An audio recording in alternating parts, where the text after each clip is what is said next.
സംരംഭകത്വം വർദ്ധിപ്പിക്കുക എന്നത് കേന്ദ്ര സർക്കാരിന്റെ സുപ്രധാന ലക്ഷ്യങ്ങളിൽ ഒന്നാണ്. യുവാക്കളെ തൊഴിലന്വേഷകരിൽ നിന്ന് തൊഴിൽ ദാതാക്കളാക്കി മാറ്റുന്നതിൽ ബഹുദൂരം മുന്നോട്ടു പോകാൻ രാജ്യത്തിന് കഴിയും. ഇന്ത്യ അമൃത് കാലിലേക്ക് എന്ന ആത്മവിശ്വാസം ജനങ്ങളിൽ വളർത്താനുള്ള പദ്ധതികൾ ഒരുക്കി. ഇന്ത്യ ജനസംഖ്യാപരമായ നേട്ടം ഫലപ്രദമായി പ്രയോജനപ്പെടുത്തുകയാണ്. ദ്രുതഗതിയിലുള്ള സാമൂഹിക, സാമ്പത്തിക, സാങ്കേതിക നവീകരണത്തിൻ്റെ പാതയിലാണ് നമ്മൾ.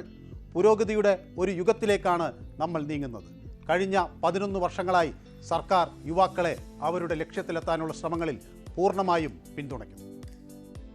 തൊഴിലവസരങ്ങൾ സൃഷ്ടിക്കുക എന്നതിൽ മാത്രമല്ല, സംരംഭകത്വം വളർത്തിയെടുക്കുന്നതിലും രാജ്യം ശ്രദ്ധ കേന്ദ്രീകരിക്കുന്നു.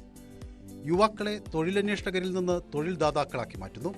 2016 ആരംഭിച്ച സ്റ്റാർട്ടപ്പ് ഇന്ത്യ പരിപാടിയിലൂടെ നിരവധി നികുതി ആനുകൂല്യങ്ങൾ നൽകി. 1.6 ലക്ഷത്തിലധികം അംഗീകൃത സ്റ്റാർട്ടപ്പുകൾ 17.6 ലക്ഷത്തിലധികം തൊഴിലവസരങ്ങൾ സൃഷ്ടിച്ചു. പ്രധാനമന്ത്രി കൗശൽ വികാസ് യോജന പ്രകാരം 1.6 കോടി ആളുകൾ പരിശീലനം നേടി. സമൂഹത്തിന്റെ മനോഭാവം മാറുകയും വെല്ലുവിളികൾ ഏറ്റെടുക്കുന്നവർക്ക് വിശാലമായ സ്വീകാര്യത ലഭിക്കുകയും ചെയ്തു. സംരംഭകർക്ക് ഇൻസ്റ്റിറ്റ്യൂഷണൽ സപ്പോർട്ട് നൽകുന്നതിന് ലക്ഷ്യമിടുന്നതാണ് വിവിധ കേന്ദ്ര പദ്ധതികൾ. പ്രാരംഭ് സ്റ്റാർട്ടപ്പ് ഇന്ത്യ ഇന്റർനാഷണൽ സമ്മിറ്റിൽ പ്രധാനമന്ത്രി മോദി ഒരു കാര്യം എടുത്തു പറഞ്ഞു: ജോലി കുഴപ്പമില്ല, പക്ഷേ എന്തുകൊണ്ട് നിങ്ങൾക്ക് ഒരു സ്റ്റാർട്ടപ്പ് ആയിക്കൂടാ?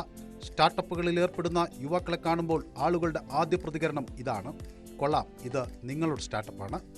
ഈ മാറ്റമാണ് ഇന്ത്യയിൽ സാധ്യമായിരിക്കുന്നത് എന്ന് നരേന്ദ്രമോദി ചൂണ്ടിക്കാണിക്കുന്നു. യുവ സംരംഭകർ അവസരം പ്രയോജനപ്പെടുത്താൻ ഉത്സാഹത്തോടെ മുന്നോട്ട് വരുന്നു.